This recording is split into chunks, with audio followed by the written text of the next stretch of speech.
The hum of machinery echoed across the cavernous space of the Allerton manufacturing warehouse. Rows of hulking metal presses and conveyor belts loomed like forgotten giants, their movements precise and unrelenting. To most, it was just another aging industrial operation, the kind that dotted the Midwest like forgotten relics of a better economic era. But for the people inside, it was their livelihood, their anchor in a world that often seemed eager to cut them loose. At the far end of the plant, under a flickering fluorescent light, a man swept the floor in methodical strokes. His movements were unhurried, deliberate. The janitor's uniform he wore hung loose on his lean frame, its gray fabric smudged with oil and dust. He looked unremarkable, just another worker in a place where anonymity was the norm. Most of his colleagues didn't even know his name. Some called him the old guy. Others simply nodded in his direction before moving on. For nearly a year, he had come and gone without incident, arriving early in the morning and leaving late at night. He didn't talk to anyone unless absolutely necessary, preferring the quiet company of his tasks. The younger workers joked that he was like a ghost, there but not really seen. No one paid much attention to the janitor, least of all Derek Mitchell, the plant's shift supervisor. Derek was the kind of man who thrived on authority, his stocky frame and booming voice lending him an air of command. He ruled his section with a mix of intimidation and derision, barking orders at the line workers and berating anyone who fell behind. In his eyes, the janitor was just another bottom-rung employee, someone whose presence didn't warrant acknowledgement. If Derek had known who the janitor really was, he might have thought twice before snapping at him that morning. It started like any other shift. The factory floor buzzed with activity as workers rushed to meet quotas. Derek, clipboard in hand, prowled the aisles, shouting reminders about deadlines and productivity. The janitor was in his usual corner, sweeping up debris near one of the older machines. Derek caught sight of him and frowned. "Hey," he barked, pointing a stubby finger in the janitor's direction. "You're not supposed to be over there. That area's restricted." The janitor looked up, his expression unreadable. Without a word, he adjusted his grip on the broom and moved to another section. Derek shook his head in annoyance and returned to his rounds, muttering about lazy workers who don't know how to follow rules. By lunchtime, Derek had forgotten about the incident entirely. He was too busy dealing with a malfunctioning press that threatened to throw off the entire day's production schedule. But the janitor's quiet, unobtrusive presence lingered in the background, as it always did. The other workers barely noticed him, absorbed as they were in their own struggles. Most of them were juggling more than just the demands of the job. There were bills to pay, kids to feed, dreams to chase. Allerton manufacturing was a lifeline, but it was also a trap. The pay was decent, but not enough to get ahead, and the work was grueling. Still, they stayed because leaving seemed riskier than enduring. Among them was Emily Carson, a single mother of two who had taken the job after being laid off from a retail position. She spent her shifts operating a punch press, her hands moving with mechanical precision as she fed sheet metal into the machine.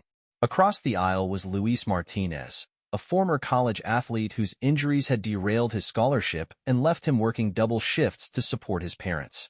And then there was Benny Clark, the plant's self-proclaimed joker. He had a knack for finding humor in the drudgery, lightening the mood with his antics. On more than one occasion, his pranks had earned him a stern lecture from Derek, but Benny's charm usually kept him out of serious trouble. The janitor, however, was immune to Benny's humor. No matter how many jokes or quips Benny threw his way, the older man remained stoic, his focus never wavering from his work. It wasn't until a week later that anyone began to question the janitor's presence. A rumor started circulating among the workers, quietly at first, then with growing fervor. Someone claimed to have seen the janitor in a suit, stepping out of a sleek black car in the employee parking lot. Another swore they'd overheard him speaking on the phone in a voice that sounded far too polished for a man of his station. The whispers grew louder, fueled by the factory's natural appetite for gossip. Speculation ranged from the plausible to the absurd. Was he an undercover inspector? A disgraced executive trying to start over? Or perhaps he wasn't even a janitor at all. Derek dismissed the rumors as nonsense, convinced that the workers were just bored. But even he couldn't ignore the strange tension that began to ripple through the plant. It was as if everyone was watching the janitor now, trying to unravel the mystery of who he really was. The janitor, for his part, seemed oblivious to the scrutiny. He continued to perform his duties with quiet diligence, his expression betraying nothing. But then, something happened that changed everything. One morning, as the workers filed in for their shifts, they were greeted by an unexpected sight. A team of executives in crisp suits, standing near the main office. At their center was a man who radiated authority, his sharp features and tailored attire setting him apart from the rest. To the shock of everyone present, the man made a beeline for the janitor, extending a hand in greeting. The two exchanged a few words, just loud enough for Derek to catch the phrase, "Mr. Langston." Derek's heart sank. The janitor turned, his posture suddenly different, straighter, more commanding. He surveyed the factory floor with an intensity that made Derek's palms sweat. For the first time, the workers saw the janitor for who he really was. And Derek realized, too late, that he had made a very big mistake. The revelation sent shockwaves through the factory floor. The man they had thought was just another janitor, a quiet, unassuming figure who blended into the background, was something else entirely. He was Mr. Langston, and judging by the way the executives deferred to him, he was someone of considerable importance. As the truth began to dawn on the workers, their curiosity exploded into a frenzy of speculation. Who was this man, really? Why had he spent a year mopping floors and emptying trash bins in a factory he clearly had no business working in? Derek Mitchell, meanwhile, was in a panic. His face burned as he recalled every interaction he'd had with the janitor. No, with Langston. The condescension, the orders barked without a second thought, the dismissive attitude. Had this been some kind of test? Had Langston been watching him all along, silently judging his leadership? He needed answers, but those answers weren't coming anytime soon. Langston and the executives had disappeared into the plant's main office, leaving the rest of the workers to stew in their bewilderment. Emily Carson paused in her work, her eyes darting toward the office door. Like many others, she'd barely noticed the janitor before. He had always been there, quietly cleaning up after them, blending into the scenery. Now, she couldn't help but feel a pang of guilt. How many times had she ignored him entirely, treating him as nothing more than a fixture of the factory? Luis Martinez had a similar reaction. He was no stranger to being underestimated. His athletic career had collapsed under the weight of a torn ACL, and his dreams of going pro had evaporated. He'd spent years rebuilding his life, only to end up in a job where people judged him by his calloused hands rather than his abilities. And yet, even he had overlooked the janitor. Benny Clark, on the other hand, was thrilled. To him, this was the greatest prank of all time. A secret boss in disguise, he thought, grinning to himself. It was like something out of a movie. Still, even Benny couldn't shake the feeling that Langston's motives were deeper than a simple experiment. Hours passed, and the factory buzzed with nervous energy. The machines continued their relentless pace, but the workers' minds were elsewhere. Every so often, someone glanced toward the office, hoping for a glimpse of what was going on inside. Finally, the door opened, and Langston emerged, flanked by the executives. He paused at the threshold, his eyes sweeping the factory floor. It was a commanding gaze, one that seemed to take in everything. The clatter of the machines, the sweat on the workers' brows, the tension in the air. Langston nodded to the executives, and they dispersed, leaving him standing alone. Slowly, deliberately, he began walking toward the center of the factory floor. The workers froze, their movements halting as they watched him approach. Derek Mitchell stepped forward, his mouth opening to say something, but Langston barely glanced in his direction. Instead, he walked past him, stopping near one of the older machines. It was there that he stood, silently observing the operation. His presence was magnetic, drawing the attention of everyone around him. For the first time, the workers began to notice things about him they hadn't before. The precision in his movements, the way he carried himself, the quiet authority that radiated from him. Eventually, he turned and walked toward the exit, leaving behind a stunned silence. By the end of the day, the rumors had reached a fever pitch. Some claimed Langston was the owner of the factory, while others believed he was an investor or a member of the board. A few even speculated that he might be a government agent sent to evaluate the plant. Derek, desperate to regain control of the situation, called a meeting in the break room after the shift ended. The workers gathered, their faces a mix of confusion and excitement. "We've all seen what happened today," Derek began, his voice strained. "And I know you've got questions. But until we get some clarity, let's focus on doing our jobs. That's what we're here for, and that's what's going to keep this factory running." His words fell flat. The workers were polite enough to nod, but their attention was elsewhere. No one was interested in Derek's attempts to downplay the situation. They wanted answers, and Derek didn't have any. Later that night, as the workers trickled out of the building, Emily Carson lingered in the parking lot. She couldn't shake the feeling that there was more to this story, something deeper that no one had uncovered yet. As she stood by her car, she noticed a figure in the distance. It was Langston, walking toward a sleek black car parked at the edge of the lot. He moved with a calm confidence, his footsteps echoing in the stillness. For a moment, Emily considered approaching him. But as she watched him drive away, she hesitated. Something about him was intimidating, not in an overt way, but in the sense that he seemed to exist on a different plane. The next day, Langston was back. He wore the same janitor's uniform, carried the same broom, and moved with the same quiet efficiency. But everything was different now. The workers couldn't stop watching him, their eyes following his every move. Conversations halted when he entered the room, and people found themselves second-guessing their actions, wondering if he was evaluating them. Langston, for his part, gave no indication that he noticed the change. He swept the floors, emptied the trash, and carried out his tasks with the same diligence as always. But beneath the surface, the factory was in turmoil. The workers couldn't stop wondering, why was he still pretending to be a janitor? And more importantly, what was he planning to do next? By the third day after the revelation, the atmosphere at Allerton Manufacturing was almost unbearable. The hum of the machines seemed louder, the clang of metal sharper, as if the factory itself was holding its breath. The workers tried to focus, but their attention kept drifting toward the man in the gray uniform. Langston, still sweeping, still moving quietly through the aisles, had become the center of a storm. The questions surrounding him gnawed everyone. They watched his every move, desperate for a clue about his purpose. But Langston gave them nothing. For Derek Mitchell, the strain was almost unbearable. He had spent years cultivating his role as the no-nonsense shift supervisor, the one who kept the factory running smoothly.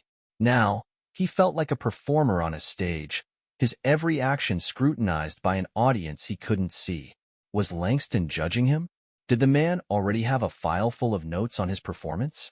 Derek tried to project confidence, barking orders with extra force, but his efforts only highlighted his unease. The workers noticed. They smirked behind his back, quietly reveling in his discomfort. Derek had always been quick to assert his authority, but now that authority felt hollow. Meanwhile, the rumors continued to spiral. Emily Carson overheard Luis Martinez speculating in the break room that Langston might be an undercover journalist, writing an exposé on factory conditions. Benny Clark, always the prankster, whispered a different theory. Langston was a billionaire playing a game, seeing how the other half lived. Emily didn't buy either theory. There was something about Langston's demeanor that didn't fit those narratives. He didn't seem like a man who needed validation, nor did he act like someone looking to make a statement. He was patient, methodical, and above all, controlled. But why would a man like that spend his days pushing a mop? It wasn't until the end of the week that the first major crack appeared in the mystery. It started with a delivery truck. Late Friday afternoon, just as the workers were preparing to clock out, a truck pulled into the loading dock. The driver, an older man in a company uniform, stepped out holding a clipboard. "Got a special delivery," he said, waving the clipboard at Derek. Derek frowned. "We're not expecting anything." "Not for you," the driver replied, nodding toward the far end of the warehouse. "For him." Derek followed the man's gaze and froze. Langston was standing by one of the machines, his broom resting against a nearby wall. The driver handed him the clipboard, and Langston signed it with a flourish. Moments later, the truck's doors opened. revealing a pallet stacked with equipment. It was sleek, modern, and unmistakably expensive. The workers gathered around, craning their necks to get a better look. The pallet contained what appeared to be new monitoring systems, high-tech sensors, and a series of digital displays. The kind of equipment that could overhaul the factory's aging infrastructure. Langston directed the delivery team with calm precision, instructing them where to place each piece. The workers watched in stunned silence. This wasn't the behavior of a janitor or even a manager. Langston moved with the confidence of someone who had designed the equipment himself. By the time the truck pulled away, the factory was buzzing with speculation. Derek approached Langston, his face a mask of forced authority. "What's all this for?" he demanded, gesturing to the equipment. Langston glanced at him, his expression unreadable. He picked up his broom and resumed sweeping, leaving Derek standing there, humiliated. The next day, the equipment was installed. Langston supervised the process personally, his presence turning the factory floor into a strange mix of awe and apprehension. The workers whispered among themselves as they watched him direct the technicians, his every instruction precise and deliberate. By the end of the weekend, the factory's old, clunky systems had been replaced with state-of-the-art technology. The new monitors displayed real-time production data, while the sensors tracked efficiency and flagged issues before they became major problems. The workers were impressed, but also uneasy. The upgrades felt like a double-edged sword. On one hand, they made the job easier and safer. On the other, they made it clear that someone was paying close attention to every detail of their work. For Emily Carson, the changes were bittersweet. She appreciated the improvements, but she couldn't shake the feeling that the factory was becoming less personal. The new systems were efficient, but they were also cold and unyielding. Luis Martinez shared her concerns.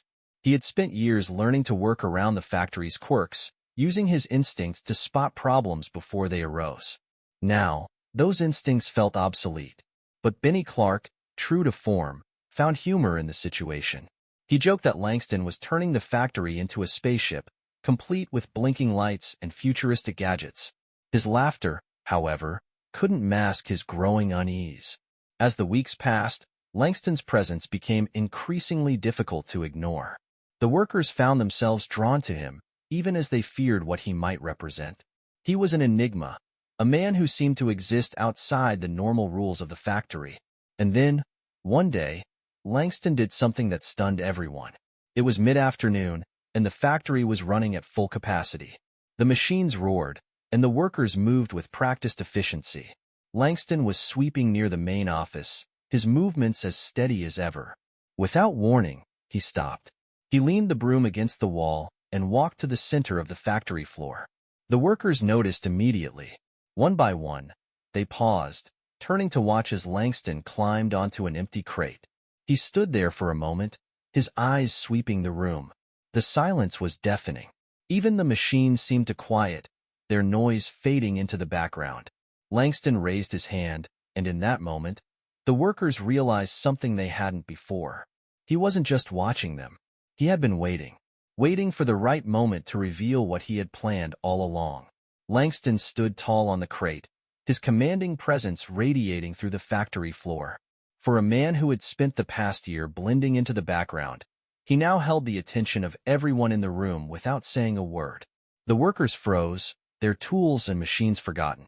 Even Derek Mitchell, whose instinct was to bark at everyone to get back to work, stood rooted to the spot, his clipboard clutched tightly in his hands.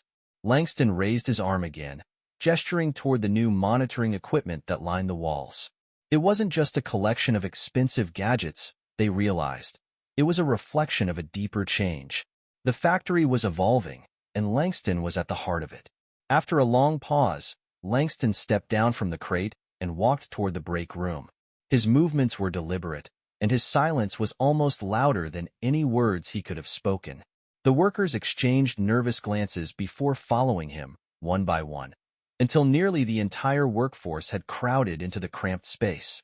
Langston took his place at the center of the room, the flickering overhead lights casting sharp shadows across his face. Then, without preamble, he moved to a small bulletin board in the corner, pinned with outdated safety guidelines and announcements about shift changes. Reaching into his pocket, He pulled out a folded sheet of paper and pinned it to the board. The workers craned their necks to see what it was. It was a memo. At the top of the page, in bold lettering, were the words, "Ownership Announcement." The room erupted in hushed murmurs. People leaned forward, their eyes darting across the text. The memo was short, but its message was earth-shattering. It stated that Allerton Manufacturing had been purchased outright by a private equity firm, and at the bottom of the memo, signed in bold ink, was a name they now knew well, Matthew Langston. The realization hit them all at once. Langston wasn't just a silent partner or an investor. He owned the factory outright.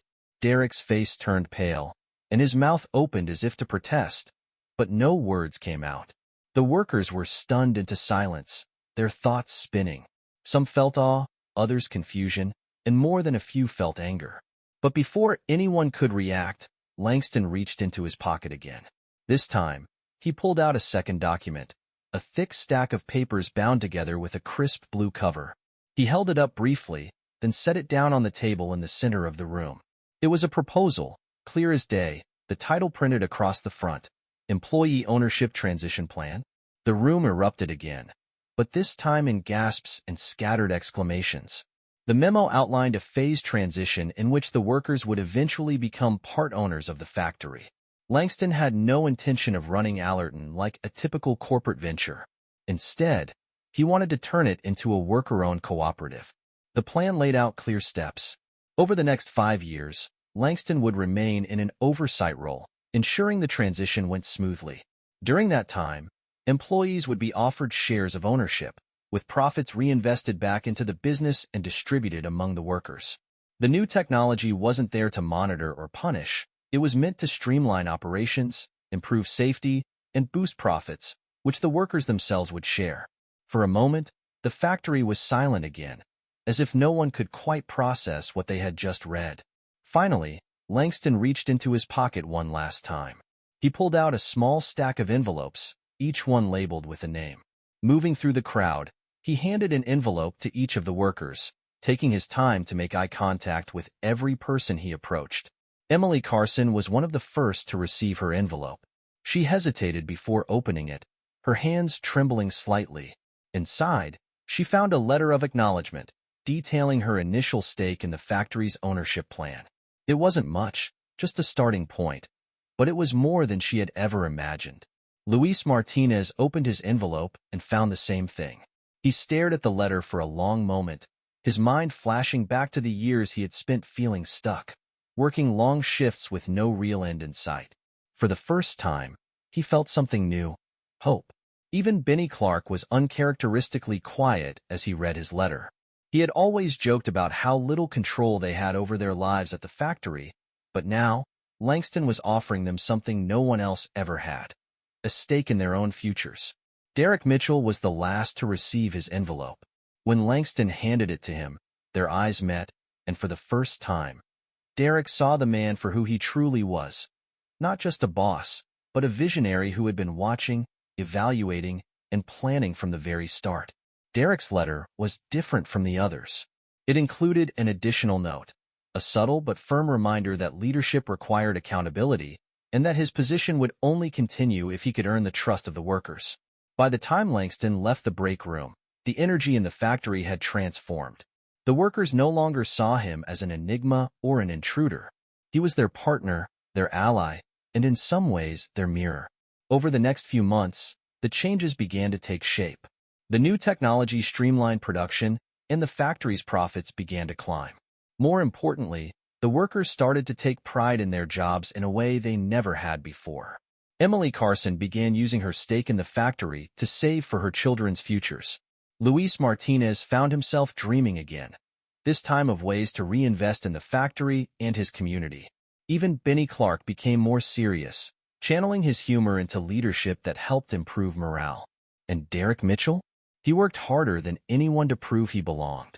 Though the workers were slow to forgive his past behavior, he gradually earned their respect by rolling up his sleeves and doing the work he had once scoffed at. As for Langston, he remained a quiet presence in the background.